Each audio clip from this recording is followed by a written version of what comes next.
lang mag-New Year na. Ako nga pala si Hana. Ito yung bahay ko. Nandito tayo ngayon sa Cainta, sa Midtown Village. Gusto niyo makita kung gaano kawagas maghanda ng para sa New Year ang street namin? Tara, labas tayo. Nalabas na tayo. Nandito na tayo sa ating gate. Yan. Tingnan niyo yung street. Tingnan niyo, kung makikita niyo, may mga Christmas lights. Pati dito, oh. Ayan. May mga Christmas light talaga yan. Since nung December, nung Pasko pa yan. Kasi taon-taon meron ditong ginaganap na Christmas party. Taon-taon talaga yan, walang palya.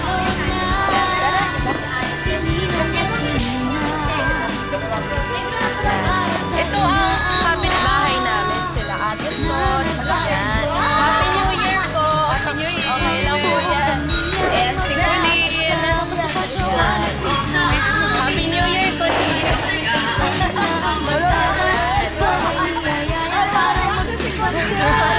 Ayan. Dito kami nagdaos ng party kahapon.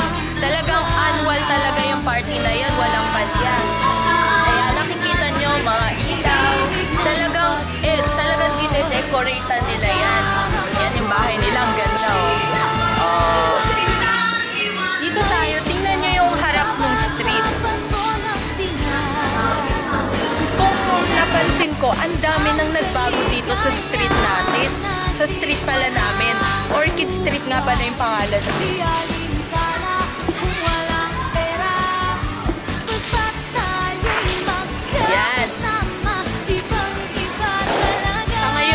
Masyadong maraming tao kasi hindi pa nagpapaputok. Pero mamaya maglalabas na yung mga tao. Kasi maingay na.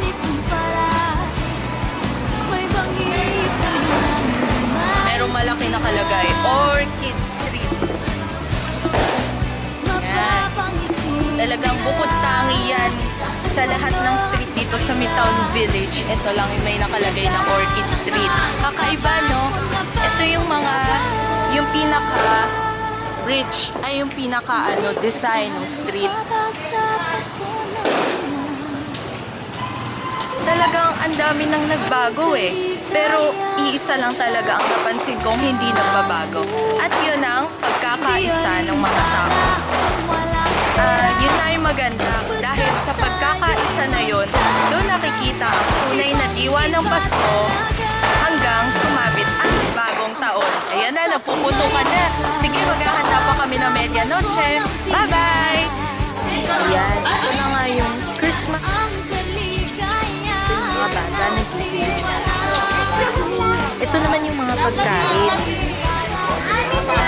Patak yan. Galing yan sa mga iba't ibang kapitbahay.